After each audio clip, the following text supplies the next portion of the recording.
June 23, 2018. 12 boys and their soccer coach enter a cave in northern Thailand after practice. 2 hours later, a sudden monsoon flood seals them deep inside the mountain. No light, no food, and no way out. What follows becomes one of the most dangerous rescue missions in human history. This is the true story of the wild boars. The wild boars were more than a team, they were a family. Their coach, 25-year-old Ekapol Ek Chantawong, a former Buddhist monk, often took them on local adventures. That afternoon, they biked to Tham Luang Cave to explore briefly and leave their names on the wall. A local tradition. They entered around 3 p.m., expecting to be home for dinner. But monsoon rains arrived early. Within minutes, the cave flooded. When parents came to collect their children, they found only bicycles and backpacks. Rescue teams tried to enter but were forced back by violent flood. The boys were trapped, and the cave was filling. By morning, Thailand was watching. Thai Navy SEALs began pumping water, but the rain overwhelmed every effort. International rescue teams arrived: British cave divers, American military, Australian doctors, Chinese crews, over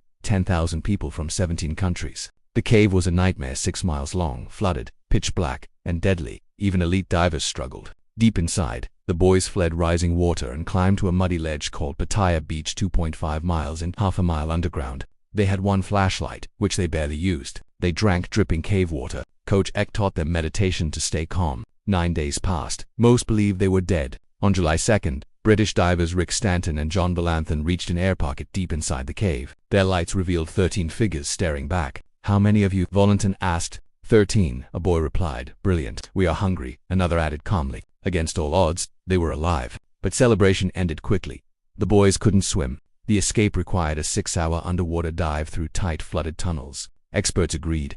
Extraction was impossible. Then the forecast changed. More storms were coming. Waiting meant death. Australian anesthetist and cave diver Dr. Richard Harris proposed a desperate plan: fully sedate the boys and carry them out unconscious. It had never been done. If they woke up, tilted wrong, or stopped breathing, they would die. But there was no other option. On July 8th, the rescue began. Each boy was sedated with ketamine, fitted with a full face mask, and carried by divers through flooded tunnels. 13 divers worked in relay to move each child. The first 4 emerged alive. Then, for more the next day, tragedy struck when former Navy SEAL Saman Kunan died delivering oxygen tanks, a reminder of the cave's deadly danger. On July 10th, the final 5 boys and Coach Ek were brought out. That evening, the announcement came: all 13 are out, all safe. The boys recovered in hospital, slowly adjusting to light and life outside the cave. When asked what they thought about during those dark days, they mentioned their families and food. They thanked the rescuers, and they honored Saman Kunan, who gave his life so they could live. The rescue defied every expert prediction.